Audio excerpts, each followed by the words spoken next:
Post के head हो। रात का टाइम है और 250 लोग, mainly women and children, border cross करके आते हैं। Oh wow, वो रो रहे हैं, जख्मी हैं और उनके साथ 10 आर्म्ड सोल्जर्स भी हैं। तुम अपने बॉस से कांटेक्ट नहीं कर पा रहे। What will you do? that's a nightmare scenario. ये सिर्फ एक मूवी सीन नहीं बल्कि एक रियल एथिकल डिलेमा है। तो चलो आज इन्हीं माइंड बेंडिंग सिचुएशंस को आसानी से समझते हैं। Let's do it. और हाँ, आगे बढ़ने से पहले जल्दी से सब्सक्राइब बटन दबा दो, नोटिफिकेशन बेल ऑन कर लो और एक कमेंट छोड़ दो। Let's get started. बिल्कुल। आज हमारा लर्निंग मैप बहुत एक्साइटिंग है।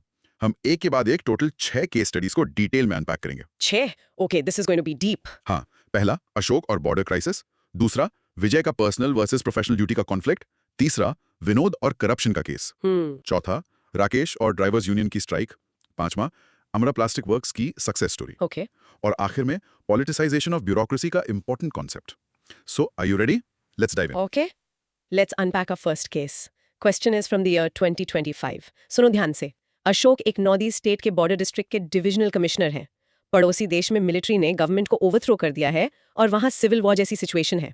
सिचुएशन ऑलरेडी काफी टेंस है। रेबल ग्रुप्स ने कुछ एरियाज कंट्रोल कर लिए हैं। एक रात 200-250 लोग, जिनमें ज्यादातर वुमेन और चिल्ड्रन हैं, फायरिंग से बचकर बॉर्डर क्रॉस करने की कोशिश करते हैं। ओके, उनके साथ 10 आर्म्ड सोल्जर्स भी हैं। कुछ लोग जख्मी हैं और उन्हें इमीडिएट मेडिकल हेल्प चाहिए। और सबसे क्रिटिकल पार्ट, खराब मौसम के कारण अशोक अपने सीनियर से कांटेक्ट नहीं कर पा रहे। Broad micro theme, civil service values and ethics in public administration. Right. ये एक classic humanitarian crisis versus national security का केस है। इसमें स्टेक होल्डर्स को समझना बहुत जरूरी है। कौन कौन है इसमें इन्वॉल्व्ड? देखो, एक तो अशोक हैं, फिर रेफ्यूजीज हैं जिसमें वुमेन एंड चिल्ड्रन हैं, फिर वो armed soldiers, border guarding police, state और central government, right. Local communities भी हैं, पड़ोसी देश की मिलिट्री और रेबल्स भी हैं, और सोसाइटी एट लार्ज। ये सब इस सिचुएशन से डायरेक्टली या इनडायरेक्टली अफेक्टेड हैं। तो पहला सवाल, अशोक के पास क्या ऑप्शंस अवेलेबल है? Let's break it down. इसके लिए एक माइक्रो स्टोरी सोचते हैं। इमेजिन तुम एक बिल्डिंग के सिक्योरिटी इंचार्ज हो जिसमें आग लगी है। ओके, बाहर से लोग बचने के लिए आ रहे हैं, पर उनमें से कुछ सस्पिशियस लग रहे हैं। तुम्हारा डिसीजन लोगों की जान भी बचा सकता है और बिल्डिंग के लिए खतरा भी बन सकता है। अशोक की सिचुएशन ऐसी ही है, बस स्केल बहुत बड़ा है। एग्जैक्टली। तो एसेंशियली अशोक के पास 3 मेन ऑप्शंस हैं। हर ऑप्शन के अपने प्रोज और कॉन्स हैं। चलो एक एक करके देखते हैं। Okay, first option. Body option 1, immediate humanitarian entry for all including soldiers, मतलब सबको आने दो। इसके प्रोज क्या हैं? प्रोज, इससे जख्मी लोगों की जान बच जाएगी। ये ह्यूमैनिटेरियन प्रिंसिपल्स को अपहोल्ड करता है। We look like a compassionate nation. और कॉन्स? कॉन्स बहुत सीरियस हैं। आर्म्ड सोल्जर्स से पोटेंशियल सिक्योरिटी थ्रेट है, लोकल रिसोर्सेज पर बोझ पड़ेगा और इंटरनेशनल बॉर्डर प्रोटोकॉल्स का वायलेशन हो सकता है। A very real threat. So, cross question 1. Why is this option ethically strong from a humanitarian perspective? सोचो। Quick answer. Because it prioritizes the universal human right to life over procedural rules, especially for vulnerable people. जान बचाना सबसे पहला धर्म है। Right. Cross question 2, इस option में सबसे बड़ा रिस्क क्या है? Quick answer. The biggest risk is national security. Armed soldiers from a conflicted nation can be a major threat. हमें उनके intentions नहीं पता। ठीक है। So, what's option 2? Body option 2. Allow only civilians and deny entry to soldiers who refuse to disarm. A middle path. Yes. इसके pros हैं कि ये humanitarian needs और security दोनों को balance करता है। Security risks कम हो जाते हैं। Make sense. पर इसके भी कॉन्स होंगे? बिल्कुल। ग्रुप्स को सेपरेट करने से पैनिक हो सकता है, भगदड़ मच सकती है, और सोल्जर्स को वापस भेजने से उनकी जान को खतरा हो सकता है, और इससे डिप्लोमेटिक कॉम्प्लिकेशंस भी हो सकती हैं। Okay. Cross question 3. How does this option reflect the principle of prudence in administration? समझे? Quick answer. It shows prudence by taking a calculated risk, saving civilians while neutralizing the immediate threat from armed personnel. ये एक सोचा समझा कदम है। Okay. और तीसरा option? Body option 3. Deny entry to the entire group. मतलब border seal कर दो। हाँ, इसके प्रोज क्या हैं? बॉर्डर सिक्योरिटी मेंटेन रहती है, लीगल कॉम्प्लिकेशन से बचा जा सकता है। Basically no risk for us. और कॉन्स? ये तो आवाज से ही गलत लग रहा है। कॉन्स बहुत भारी हैं। ये ह्यूमैनिटेरियन प्रिंसिपल्स का घोर वायोलेशन है। इनोसेंट लोगों की जान जाएगी और इंटरनेशनल लेवल पर क्रिटिसिज्म होगा। Article 21, right to life, has been interpreted by courts to apply to everyone on Indian soil, not just citizens. Denying entry to injured people is a violation of this fundamental right. Excellent point. Cross question 5, exam में इन options को present करने का best तरीका क्या है? Quick answer. एक simple table बनाओ जिसमें ऑप्शन, प्रोज और कॉन्स के कॉलम्स हों. This makes the answer structured and easy to read. Clarity is key. बिल्कुल। इन ऑप्शंस को देखकर साफ है कि अशोक को एक बहुत टफ डिसीजन लेना है। चलो practice saying this. The 3 options are full entry, selective entry and no entry. Let's rehearse. The 3 options are full entry, selective entry, and no entry. Perfect. Mini recap. In short, Ashok's choices force him to weigh human lives directly against national security. Here's where it gets really interesting. अब आते हैं dilemmas पर। ये सिर्फ options नहीं है, ये ethical और लीगल कॉन्फ्लिक्ट्स हैं। बिल्कुल, let's list them out clearly. पहले, ethical dilemmas. Okay, number 1, humanitarian duty versus national security. लोगों की जान बचाना यानी धर्म वर्सेस देश की सुरक्षा यानी राजधर्म। The core conflict. Number 2, universal human rights versus sovereign obligations, मतलब इंटरनेशनल लॉज का पालन करना वर्सेस अपने देश के डोमेस्टिक लॉज को फॉलो करना। और number 3, immediate relief versus long term consequences, अभी तुरंत मेडिकल हेल्प देना वर्सेस बाद में होने वाले सिक्योरिटी रिस्क्स। राइट, अब लीगल डिलेमास क्या हैं? लीगल डायलेमास, जरा। Refugee protection versus immigration laws. Article 21 right to life कहता है जान बचाओ, पर बॉर्डर कंट्रोल रेगुलेशंस कहते हैं एंट्री रोको। एक और कॉन्फ्लिक्ट। दूसरा, international law versus domestic jurisdiction, principle of non refoulement, यानी रिफ्यूजीज को वापस खतरे में नहीं भेजना वर्सेस नेशनल सॉवरेनिटी। नॉन रिफ्यूलमेंट ये इंपॉर्टेंट टर्म है। बहुत। और तीसरा, emergency powers versus procedural requirements, तुरंत एक्शन लेना वर्सेस सीनियर अथॉरिटी से परमिशन लेने का प्रोसीजर। ओके, क्रॉस क्वेश्चन 1, इनमें से सबसे क्रिटिकल एथिकल डायलेमा कौन सा है और क्यों? Quick answer. The most critical is humanitarian duty versus national security. Because the outcome of this choice has immediate life or death consequences. बाकी सब बाद में आते हैं। Makes sense. Cross question 2, non refoulement term का क्या मतलब है और ये यहाँ कैसे अप्लाई होता है? Quick answer. It's an international law principle that forbids a country from returning asylum seekers to a country where they would likely face persecution. यहाँ soldiers को वापस भेजना इसका violation हो सकता है। Got it. Cross question 3, how can you use this stakeholder map to explain these dilemmas better? Quick answer. You can explain how the humanitarian duty dilemma affects the refugees, while the national security dilemma affects the state, local communities, and the border guarding police. Her stakeholder का perspective अलग है। Smart.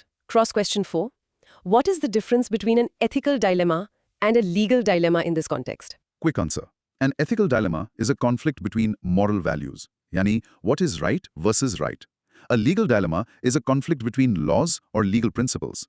एक दिल की आवाज है, एक कानून की। Perfect distinction. Cross question 5, अपने आंसर को स्ट्रॉन्ग बनाने के लिए क्या कोई स्पेसिफिक कॉन्स्टिट्यूशनल आर्टिकल मेंशन करना चाहिए? Quick answer. Yes.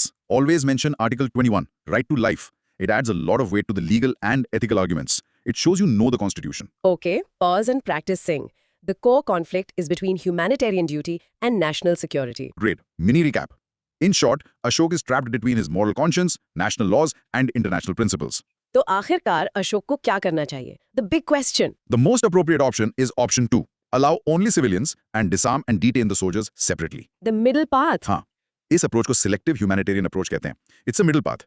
इसकी जस्टिफिकेशन सुनो। Okay. 1. Immediate medical aid. सबसे पहले इंजर्ड सिविलियंस को आर्टिकल 21 के तहत इमीडिएट मेडिकल एड प्रोवाइड करना कॉन्स्टिट्यूशनल ऑब्लिगेशन है। No question about that. Right. 2. Detain soldiers. Soldiers को जिनेवा कन्वेंशन प्रोटोकॉल्स के अकॉर्डिंग टेम्पररीली डिटेन करना, उनके वेपन्स ले लेना और उनका वेरिफिकेशन करना। और उनको रखेंगे कहाँ? 3. Temporary camp. Border guarding police की सुपरविजन में एक टेम्पररी रिलीफ कैंप एस्टैब्लिश करना। ठीक है। 4. Legal processing. सभी लोगों को फॉरेनर्स एक्ट के प्रोविजंस के अनुसार डॉक्यूमेंट करना। And 5. Coordination. Long term rehabilitation के लिए UNHCR और स्टेट अथॉरिटी से कोऑर्डिनेट करना। क्या इसका कोई रियल लाइफ एग्जांपल है? Yes, this approach is similar to how India has handled refugee situations in the past. For example, the Chakma refugee handling in the northeast. So it's a tested model. Exactly. This approach perfectly balances humanitarian imperatives with security concerns. Cool, na? बहुत. Cross question 1, why is this option better than simply letting everyone in? Quick answer. Because it mitigates the direct security threat by disarming and detaining the soldiers, which option 1 ignores completely. It's a proactive measure. Makes sense. Cross question 2, what is the Geneva Convention and why is it mentioned here? Quick answer. The Geneva Conventions are international treaties for humanitarian treatment in war. Mentioning it shows you know the correct protocol for dealing with soldiers from another country, even in a civil war-like situation. Right. और वो चकमा वाला example, cross question 3, how does mentioning the Chakma refugee example improve the answer? Quick answer. It adds a real-world precedent, showing that this solution is not just theoretical, but also practical and has been implemented before. It makes the answer more credible. Cross question 4, what values does this decision show about the administrator? Quick answer. It shows compassion, prudence, courage, and a strong sense of responsibility towards both human life and national security. A true leader. Fantastic. Cross question 5, इस decision में rule of law कैसे maintain हो रहा है? Quick answer. By documenting everyone under the Foreigners Act and following international protocols like the Geneva Convention, the administrator is acting within a legal framework, not arbitrarily. System से काम हो रहा है. Great. Now, practice saying the best option is a selective humanitarian approach, balancing compassion with security. Let's do it. The best option is a selective humanitarian approach, balancing compassion with security. Mini recap. In short, the best path is to help the helpless while controlling the potential threat. Okay, last part of this case.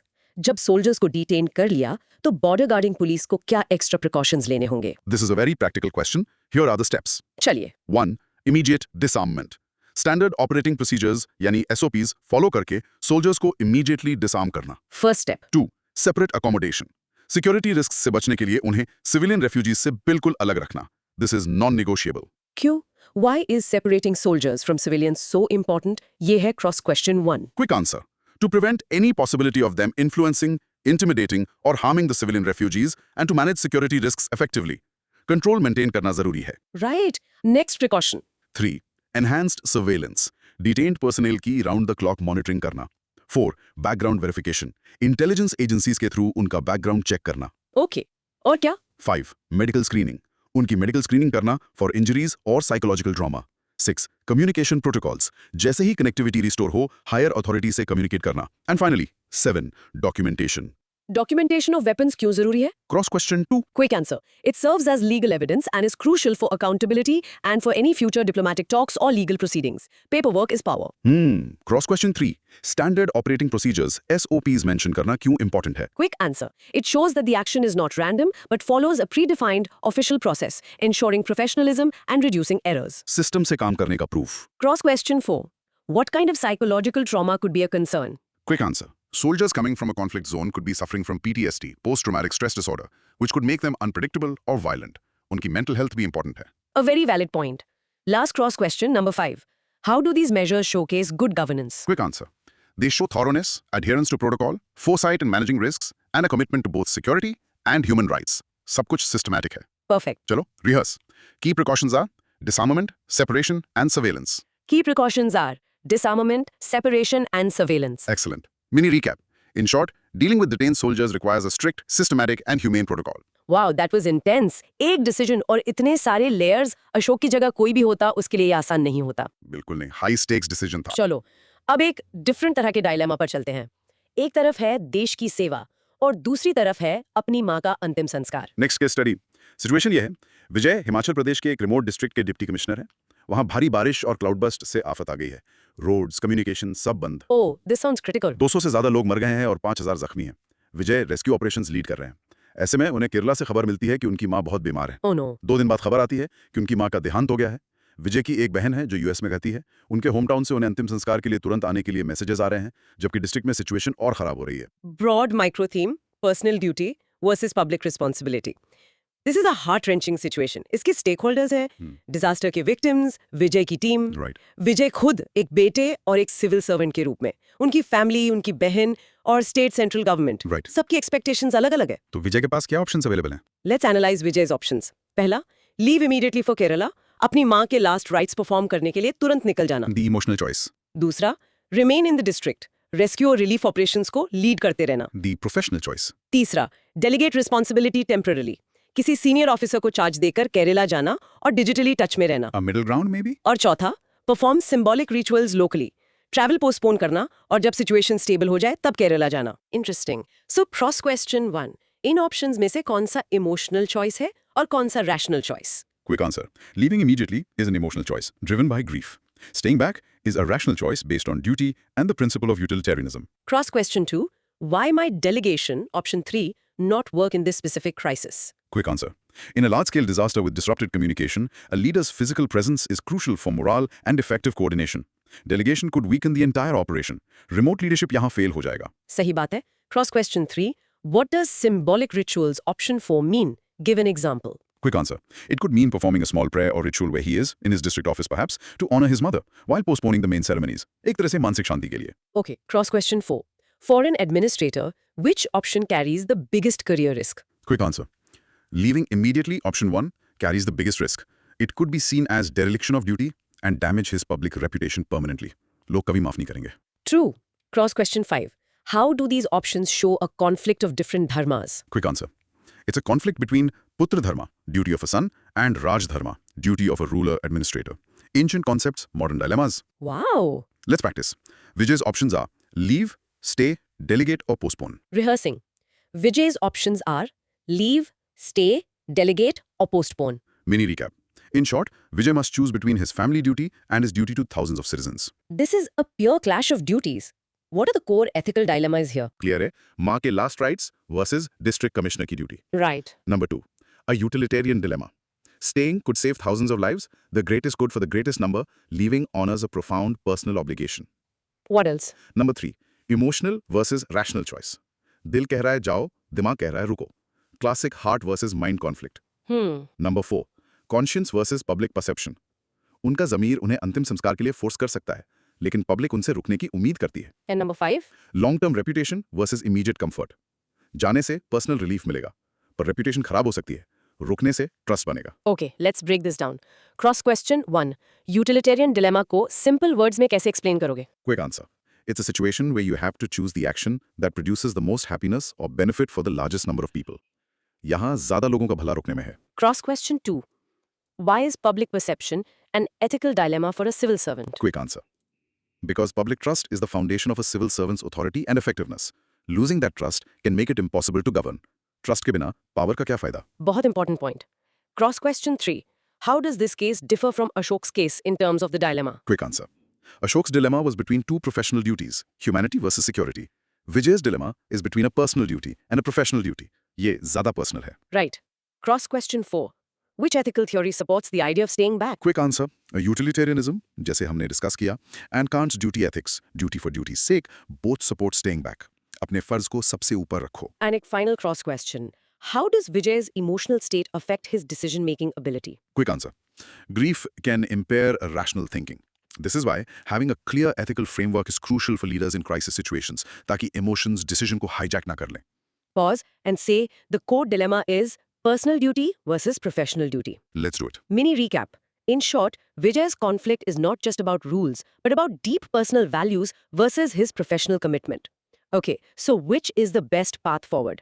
Let's evaluate the options and decide. Let's analyze them in a table format. First, option 1, leaving immediately. Merits. Merits, fulfills his duty as a son, gives emotional relief. Demerits. Demerits, abandons people in crisis, weakens public trust, could lead to more deaths.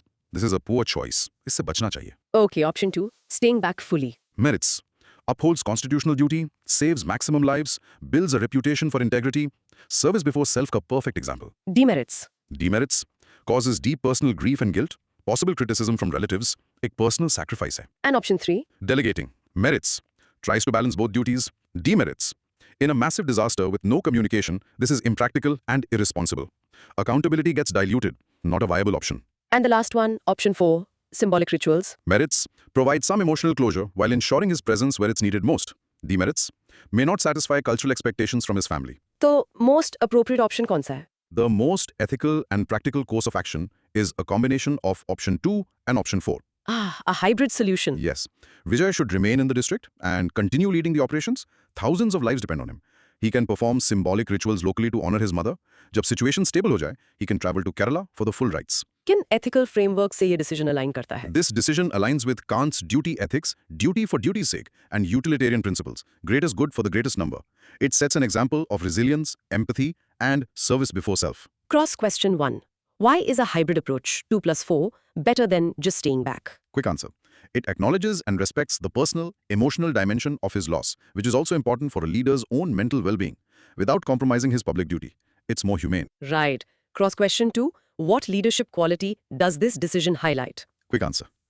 It highlights emotional intelligence, the ability to manage one's own emotions while leading others effectively in a crisis. बहुत बड़ी quality है. Cross question 3. How does this choice build social capital for the administrator? Quick answer. When people see a leader making a personal sacrifice for their well-being, it builds immense trust and respect, which is a form of social capital. ये trust आगे बहुत काम आता है. Service before self. ये किस organization का motto है? Cross question 4. Quick answer. It's the motto of the Indian Army, but the principle applies to all public services. And finally, cross question 5. How can Vijay communicate this decision to his family and the public? Quick answer. He should be honest and compassionate. He can explain to his family that his duty currently is to the living, and he will fulfill his duty to his mother as soon as the crisis abates. To the public, his actions will speak louder than words. Excellent. Rehearse this. The best course is to stay, lead the rescue, perform symbolic rituals, and travel later. Practice. The best course is to stay, lead the rescue, perform symbolic rituals, and travel later. Mini recap. In short, the most appropriate choice is to prioritize the larger public duty in the immediate crisis while finding a way to honor personal grief. अब आते हैं एक classic case पर जहां एक honest officer को corruption और politics के बीच फंसा दिया जाता है. चलो विनोद स्टोरी को अनपैक करते हैं. हाँ, ये केस 2023 का है। Case context. विनोद एक ऑनेस्ट आईएएस ऑफिसर हैं जो स्टेट रोड ट्रांसपोर्ट कॉर्पोरेशन के एमडी हैं। ये उनका 3 साल में चौथा ट्रांसफर है। ये लाइन ही सब कुछ बता देती है। फ्रीक्वेंट ट्रांसफर्स मतलब सिस्टम से पंगे ले रहे हैं। कॉर्पोरेशन के चेयरमैन एक पावरफुल पॉलिटिशियन है। विनोद को कॉर्पोरेशन में बहुत सारी इरेगुलरिटीज का पता चलता है। ओके। तभी ऑपोजिशन पार्टी का एक बोर्ड मेंबर विनोद को एक वीडियो देता है जिसमें चेयरमैन ब्राइब मांगते दिख रहे हैं। वो मेंबर विनोद से कहता है कि अगर वो चेयरमैन को एक्सपोज करेगा तो उसे पब्लिक सपोर्ट मिलेगा और फ्यूचर में उनकी पार्टी पावर में आने पर उसे प्रमोशन देगी। Wow, what a trap. Vinod जानता है कि चेयरमैन को एक्सपोज करने पर उसका फिर से ट्रांसफर हो सकता है, लेकिन वो ये भी समझता है कि ऑपोजिशन मेंबर उसे अपने पॉलिटिकल फायदे के लिए यूज कर रहा है। Broad micro theme, politicization of bureaucracy and professional ethics. This is similar to the real life Satyendra Dubey case, so the stakes are very high. Stakeholders कौन है यहाँ? Vinod, chairman of SRTC, board member from the opposition, chief minister, QMR Tires Company, and society at large. तो as a conscious civil servant evaluate the options available to Vinod. Vinod के पास क्या रास्ते हैं? This is tricky. Let's evaluate the four main options. Option 1. Ignore the evidence and stay neutral. चुपचाप बैठे रहो. Pros and cons. Pros. Conflict से बचेगा, posting secure रहेगी. Cons. ये corruption में passive complicity है. अपनी ethical obligation का violation है. It's just plain wrong. Okay, गलत ऑप्शन है। Next. Option 2. Use internal mechanisms for addressal. Action क्या होगा? Chief Secretary, State Vigilance Commission या Anti-Corruption Bureau ACB को एक confidential report file करना. इसके प्रोज। Pros. Protocols follow करते हुए integrity दिखाना. Institutional framework के through protection मिल सकती है. ये सही तरीका है. और कॉन्स। Cons. Political influence के कारण रिपोर्ट दबाई जा सकती है. Retaliation फिर भी possible है. System slow हो सकता है. ठीक है। Option 3। Option 3. Whistleblowing through appropriate channels. Action. Whistleblower Protection Act 2014 के अंडर डॉक्यूमेंट्स के साथ प्रोटेक्टेड डिस्क्लोजर फाइल करना. इसके प्रोज क्या है? Pros. Legally sound approach. Public interest को प्रोटेक्ट करता है. इसमें लीगल प्रोटेक्शन मिलती है. और कॉन्स। कॉन्स. इस एक्ट का प्रैक्टिकल एनफोर्समेंट अक्सर वीक होता है.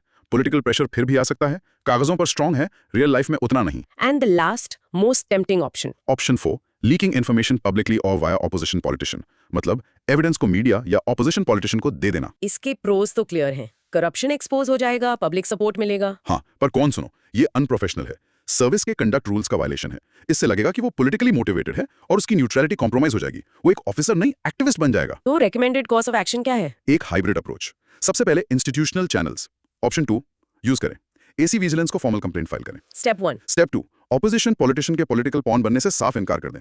स्टेप 3 हर डिसीजन को डॉक्यूमेंट करें और ट्रांसपेरेंसी मेंटेन करें. और अगर कुछ नहीं हुआ तो? अगर कोई एक्शन नहीं लिया जाता तो step 4 legal safeguards option 3 use करके विसल ब्लोइंग करें. एंड स्टेप 5 ट्रांसफर के लिए मेंटली प्रिपेयर्ड रहें, लेकिन एथिकल वैल्यूज पर स्टैंड लें. Cross question 1.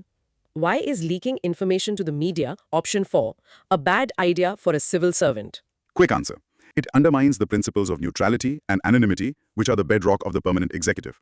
It turns an administrative issue into a political circus. Cross question 2. What is the significance of the Satyendra Dubey case mentioned here? Quick answer. Satyendra Dubey was an honest engineer who exposed corruption and was murdered. His case led to the demand for a whistleblower protection law in India. Mentioning it adds context and seriousness. Cross question 3. Hybrid approach he best क्यों है? Quick answer. Because it combines procedural correctness, using internal channels first, with courage, being ready to escalate. It shows the officer is systematic, not reckless. Cross question 4. How does Vinod's history of frequent transfers affect his decision? Quick answer. It creates a dilemma. Standing up for ethics might lead to another transfer, disrupting his work in personal life. This tests his moral courage. उसको पता है अंजाम क्या हो सकता है. Last one. Cross question 5. What is the Whistleblower Protection Act 2014? Quick answer. It's a law to protect people who expose corruption or wrongdoing in government bodies. It provides a legal mechanism for whistleblowing and aims to protect them from retaliation. Okay. Practicing. The best approach is to use internal channels first, and if they fail, use legal whistleblower protections. Rehearsing. The best approach is to use internal channels first, and if they fail, use legal whistleblower protections. Mini recap. In short, Vinod must fight corruption using the right methods without becoming a political tool. ये बड़ा issue है. Comment on the ethical issues that may arise due to the politicization of bureaucracy. जब politics bureaucracy में घुस जाती है, तो क्या ethical problems आती हैं? इसके बहुत सीरियस कॉन्सिक्वेंसेस हैं. पहला, erosion of public trust. Bureaucracy की इम्पार्शियलिटी खत्म हो जाती है और पब्लिक का ट्रस्ट कम हो जाता है. लोगों को लगता है सब मिले हुए हैं. सही बात है. दूसरा, compromised decision making. Decisions merit पर नहीं, पॉलिटिकल फायदे के लिए लिए जाते हैं. This leads to corruption and inefficiency. तीसरा, weakening of institutions. Honest officers के बार-बार ट्रांसफर से इंस्टीट्यूशंस कमजोर होते हैं. रूल ऑफ लॉ अंडरमाइन होता है. और ऑफिसर्स के मोरल का क्या? Exactly. Fourth point, decline in moral. Honest officers demoralise हो जाते हैं. वो या तो सिस्टम का हिस्सा बन जाते हैं या साइडलाइन हो जाते हैं. What else? Unfair advantage to ruling party. Bureaucracy ruling party के टूल की तरह काम करने लगती है, जो डेमोक्रेसी के लिए खतरनाक है। और आखिरी, लैक ऑफ अकाउंटेबिलिटी। जब ब्यूरोक्रेट्स पब्लिक के बजाय पॉलिटिशियंस को अकाउंटेबल होते हैं तो करप्शन बढ़ता है। तो इसका कंक्लूजन क्या है? कंक्लूजन ये है कि विनोद का केस मॉरल करेज का एग्जाम्पल है। इस प्रॉब्लम को सॉल्व करने के लिए सिस्टमैटिक रिफॉर्म जरूरी हैं, जैसे fixed tenure for officers, independent vigilance bodies और strong whistle blower protection. Cross question 1, politicization of bureaucracy का सिंपल मतलब क्या है? Quick answer, it means when bureaucratic decisions जैसे transfers, postings, policy implementation are based on political considerations rather than on objective rules and merit. Cross question 2, how does it violate the public trust doctrine? Quick answer. The public trust doctrine states that the government holds its power in trust for the people. Politicization violates this by using that power for private or political gain, not for the public good. Cross question 3, can you give a real life example of this problem? Quick answer. Frequent transfers of honest officers like Ashok Khemka in Haryana are often cited as examples of politicization. Fixed tenure इसका solution कैसे हो सकता है? Cross question 4, Quick answer. If an officer has a guaranteed tenure, for example 2 years in a post, they can work without the fear of being transferred for taking honest decisions against political interests. डर निकल जाता है। and the final cross question, why is this topic important for governance? Quick answer. Because an impartial and professional bureaucracy is the steel frame that holds the country's administration together. If this frame weakens, governance collapses. Politicization of bureaucracy erodes public trust and weakens the rule of law. Let's do it. Politicization of bureaucracy erodes public trust and weakens the rule of law. Mini recap. In short, when politics interferes with administration, it harms efficiency, fairness, and ultimately democracy itself. तो ये था आज का हमारा in depth session, एकदम जबरदस्त। हमने अशोक के बॉर्डर क्राइसिस से लेकर ब्यूरोक्रेसी के पॉलिटिसाइजेशन तक हर एंगल को कवर किया। Let's do a quick recap. हमने देखा कि शाहो के केस में एक एडमिनिस्ट्रेटर को ह्यूमैनिटेरियन ड्यूटी और नेशनल सिक्योरिटी को बैलेंस करना पड़ता है। The best path is a selective humane approach. Right. Vijay के डिलेमा ने हमें सिखाया कि सर्विस बिफोर सेल्फ का क्या मतलब है, जहां पब्लिक ड्यूटी पर्सनल ट्रेजेडी से ऊपर आती है। और विनोद की स्टोरी ने करप्शन के खिलाफ इंस्टीट्यूशनल तरीकों की इंपॉर्टेंस को हाईलाइट किया और पॉलिटिक्स के प्रेशर से बचने की जरूरत को भी। हमने 3 केस स्टडीज कवर की हैं, but the outline mentioned 6. Let's cover the remaining 3 quickly to give listeners a complete picture. Good idea. Fourth case था राकेश का, जो ड्राइवर्स यूनियन की स्ट्राइक से डील कर रहे थे। उसने हमें बताया कि रूल्स के साथ साथ कंपैशन और डायलॉग भी जरूरी है, स्पेशली जब ह्यूमन लाइव्स इन्वॉल्वड हों। ठीक है। पांचवा था अमरिया प्लास्टिक वर्क्स या एपीडब्ल्यू की कहानी। ये एक परफेक्ट एग्जांपल है कि कैसे बिजनेस प्रॉफिट के साथ साथ सोशल रिस्पांसिबिलिटी और कम्युनिटी डेवलपमेंट कर सकता है। Corporate social responsibility in action. और आखिर में वो कॉन्सेप्ट। हाँ। और आखिर में हमने समझा कि politicisation of bureaucracy good governance के लिए एक बहुत बड़ा खतरा है। में से किसी ऑफिसर की जगह होते तो क्या आपका डिसीजन इन रेकमेंडेड एक्शन से अलग होता और क्यों? थोड़ा सोच लो इस पर। और अगर आपको ये डिटेल ब्रेकडाउन पसंद आया तो प्लीज इस चैनल को सब्सक्राइब करना ना भूलें, इस सेशन को लाइक करें और अपने फ्रेंड्स के साथ शेयर करें। आपके कमेंट्स का हमें इंतजार रहेगा।